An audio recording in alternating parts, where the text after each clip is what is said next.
Yo, what's going on, guys? DJS here, bringing you guys a Walking Dead Season 4, Episode 15 recap. This was titled Us, and there was so many things that happened during this episode. It was just kind of a crazy episode. This is the episode you guys have been waiting for the last 3 episodes. The last couple episodes really focused on individuals from the overall group, and this one definitely panned to 2-3 different groups through the entire episode. So, pretty dope episode in my opinion, and definitely some shocking moments. And let's just go ahead and start from the beginning with a little bit of a recap. So, it starts off with Glen, Tara, Abraham, Rosita, and what was the other guy's name? Eugene, on the tracks. And they're walking down the tracks and whatnot. And Eugene is talking about what games he used to play in previous life. I can't even take this character seriously. Eugene is supposedly the scientist guy that has all of the answers. But I'm just like... He's just like a dorky dude in the mullet, and he reminds me of the dude that plays the guy in what's the Eastbound and Down. He reminds me of that dude. I love that dude. That guy's so awesome, but I just can't take him serious as the person that is gonna fix everything. But I'll get into that, I guess, maybe a little bit more later in this episode. But so they're chilling on the tracks, and then as they're walking forward, Glen sees the sign for Terminus, and he sees the very first one that he is able to see of Maggie, basically saying, "Glen, meet me at Terminus." And you could just see it in his face, like the relief and the joy and stuff. And you're like, yes, like finally, because we knew that obviously she was heading there, and just at that moment where we're able to connect with him and his character, and see what it's like knowing a surprise before the person that gets the surprise is going to see it. And it's a really cool feeling, and Glen did a great job acting-wise. You felt the joy. I mean, he was overcome with joy and started just running down the road. Very cool moment, in my opinion. There was a couple really good moments in this episode. But so that started to happen, and that kind of starts off the episode. Then you end up with Daryl. And Daryl, there was a lot of the episode that's spent with Glen and his group, but there was a lot of the episode also that was with Daryl and the new group of dudes that he's with, and you can see that he's not getting too comfortable in the new group. They have this claim system where they just call it mine. I mean, it's just kind of funny, but it's like there was a part where they enter like a garage full of a bunch of cars, and everybody's claiming their beds, and he's trying to walk his way over to one bed, and somebody throws their thing over and says mine, like just trumping him basically, like the whole entire time. And you could tell he's not too comfortable, but there is one major guy in the group named Joe. He's kind of like the group leader or whatever. I don't know if he gets... my rendition is that he gets a sort of a brotherly vibe from him, and Joe reminds him of his older brother.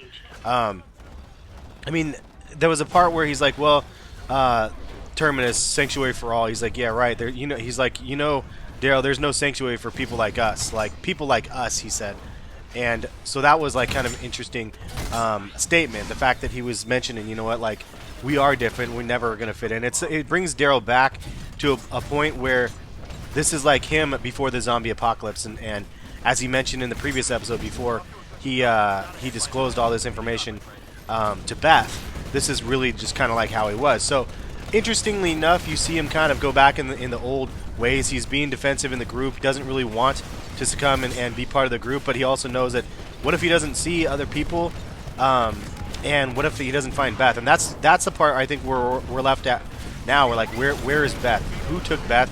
We want to know, was it something that had to do with Sanctuary or the Terminus place or not? I mean, I don't think it's related. I wouldn't think it's related, but it's definitely some creepy stuff that happened to Beth, and we all kind of want to make sure that she's okay.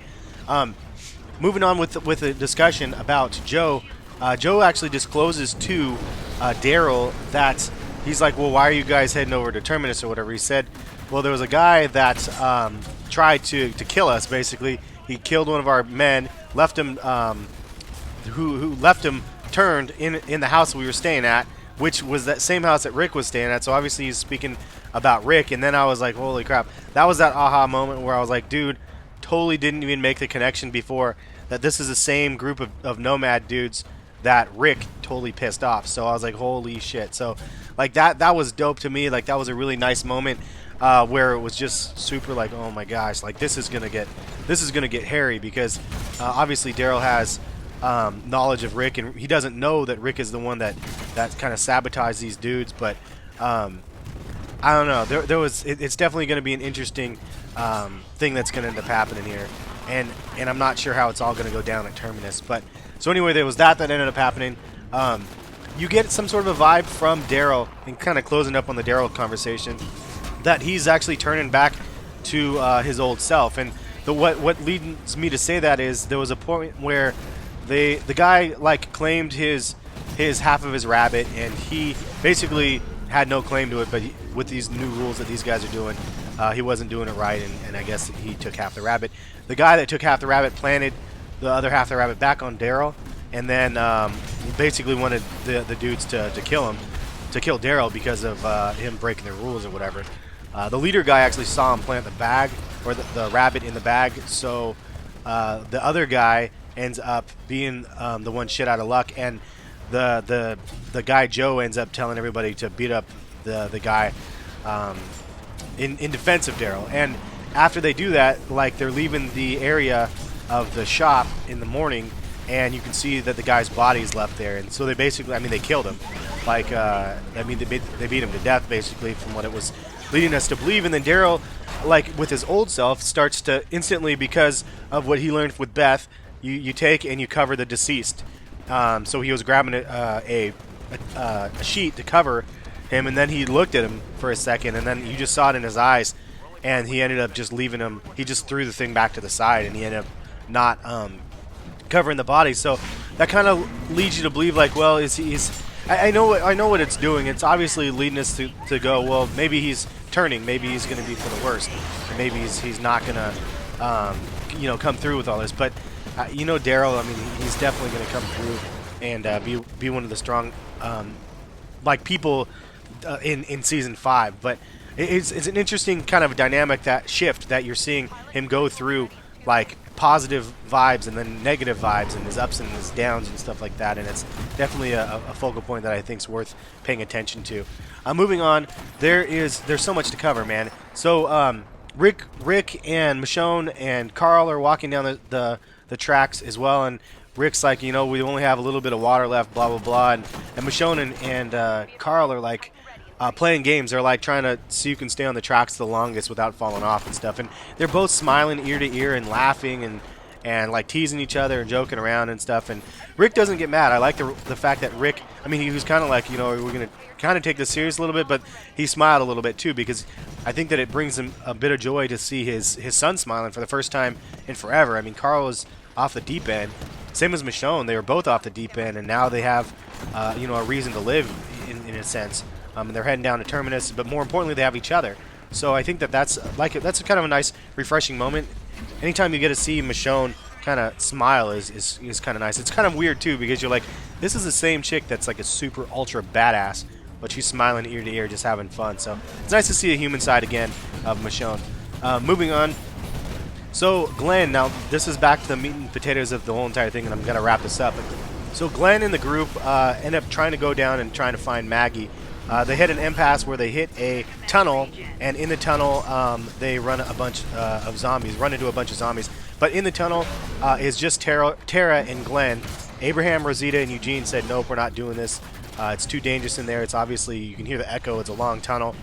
So they didn't go in there. Well, it looks like Tara's going to actually end up dying in this episode because of the way it kind of goes down. But luckily, Eugene has this crazy scheme where he leads Rosita, who's driving the car that they end up finding, around in a circle, and then they end up in the proximity of the area where Glen and them should have been at if everything went okay, he said. So that being said, he's like, well, shoot, they're not here. Something's going wrong. And then all of a sudden, they run into Maggie and the two others, Bob and the other chick. So really cool moment where you see him going, holy crap, and then they knew it was her. And then they end up making their way into the tunnel and saving the other two. And then you have the reuniting of Glen and Maggie, which is a really nice moment. And you knew at that moment, because you didn't see Maggie until they drive through save, and there's a whole bunch of people shooting the zombies that are about to get Glen and Tara, and then all of a sudden you see, well, you're like, who are all these people? There was so many people shooting at him and stuff, and then all of a sudden you see it was Maggie, and it was definitely like a joyous moment, at least for myself. I was like victoriously going yes to myself, which is kind of silly but fun. But then, so they reunite, and then in closing up the entire episode, they move on. They reach Terminus. Now, for you guys, leave some comments. What do you think is in Terminus? Do you think this is going to be a safe area, or do you think it's going to be another Woodbury? It's like almost too good to be true. All these signs are pointing to there, and like, you know, like obviously the nomad type people are heading there for supplies or whatever else. And I mean, I don't know, dude. It just seems like in a corrupt environment, like where everything's kind of like every man for themselves, having a sanctuary area where there's no guns to start off is really kind of sketchy. It's not guarded at all. It's just too serene to make it like be like, okay, yeah, this is really safe. We finally made it safe, where there's no bad guys being attracted to this area from the multitude of signs to get to this location. You know what I'm saying? So definitely kind of some scary thing. And they're greeted by one lady, I can't remember her name, Mary or something like that. And they have plants there, and she's barbecuing some food. Lord knows if it's human meat. Who knows what's going on in this place. But interestingly enough, they ended up making it there. I don't know. Leave some comments. Let me know what you guys feel. Is the Terminus going to be safe or not? My thing is, obviously, I don't think it's going to be safe, but I don't know what is to be expected there. Rick is about to make his way there next episode, I'm sure, as well as the rest of the people. Hopefully, we find out what happened to Beth. That's my recap. Hopefully, you guys enjoyed this episode over some Titanfall gameplay. If you guys did, give the video a thumbs up. I appreciate the support on this series. It's just a fun one for me to be able to talk about, and have a good one. Thanks for watching, guys. We'll catch you guys for the next week's season finale. Peace.